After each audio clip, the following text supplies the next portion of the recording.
Support for this podcast comes from listeners and St. Alphonsus Health System, a regional network of hospitals, clinics, and care providers. St. Alphonsus offers comprehensive healthcare services to individuals and families throughout the community. More information about services and locations is available at stalphonsus.org. From Boise State Public Radio, this is The Connector. It's Idaho's Daily News. Good morning. I'm George Prentice. This morning, we will tell you how Idaho has received an F in a recent national report card. And we'll also tell you on how a good many Christmas trees from our region are making their way to Japan, Singapore, and even Dubai. It is Tuesday, the 9th of December. Here we go with today's stories.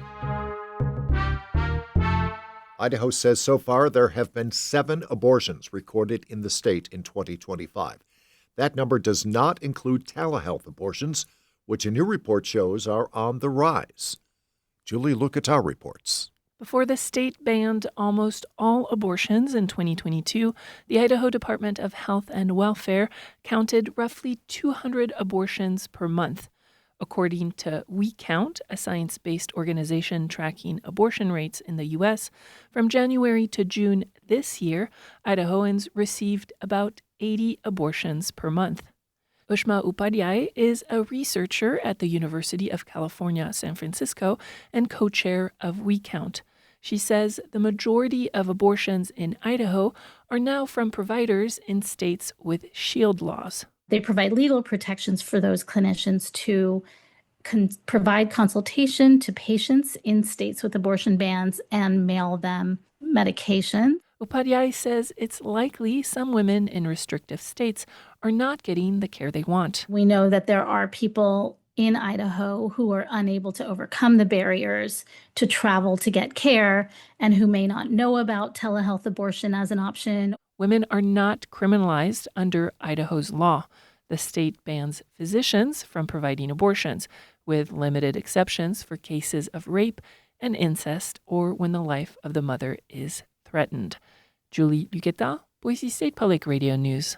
The nonprofit, the Giffords Law Center to Prevent Gun Violence, has given the state of Idaho an F for what the California-based NGO says is Idaho's lack of strong gun control laws. It's the center's annual scorecard, grading and ranking each state on the strength of gun laws. Idaho is not alone.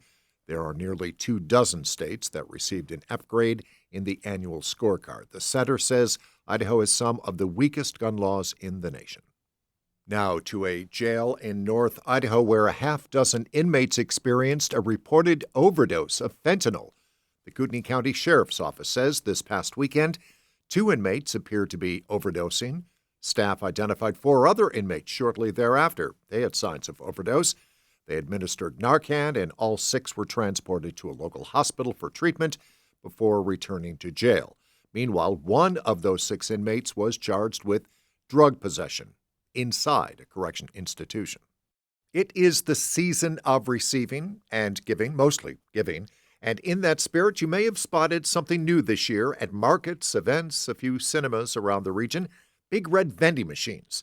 And while large vending machines aren't exactly new, these do not dole out soda, chips, or candy. They are giving machines. Courtney Flatt is with Northwest Public Broadcasting. They're known as giving machines, filled with items to donate to local and international charities. First you put in the number of what item you want. Anything from work shoes to a day of meals to... Nate Davenport says he likes helping people and intentionally picked his donation. I like playing sports, and I think other kids will like playing them too. The giving machines are the brainchild of the Church of Jesus Christ of Latter-day Saints.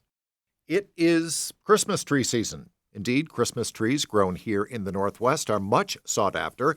In fact, a good many of those trees are also shipped off to Japan, Singapore, and even Dubai.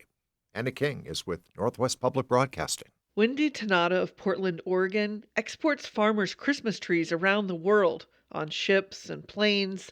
To get them there, she has to fight wild things like typhoons, trade barriers, shipping logistics, tariffs, and customer demands.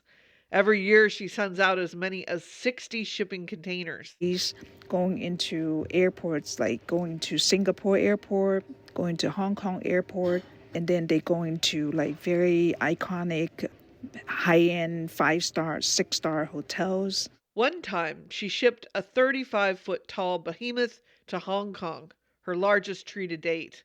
All this year's premium trees are arriving in their ports of call now, and she says she can breathe again. I'm Anna King.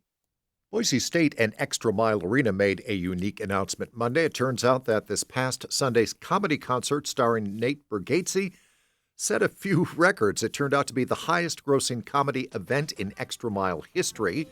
There were the most tickets sold to a comedy event, and it's now in the top 10 highest-grossing events of all time across all genres.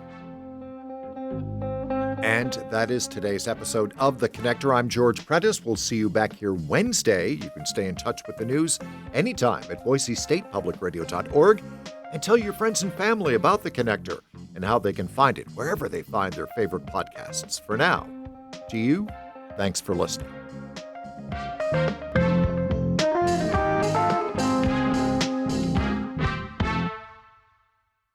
Like what you hear? Well, we'd love your feedback. Leave us a voicemail using the Boise State Public Radio app and tell us what you think of The Connector. Maybe we could even use these in an upcoming episode. Either way, we'd love to hear from you.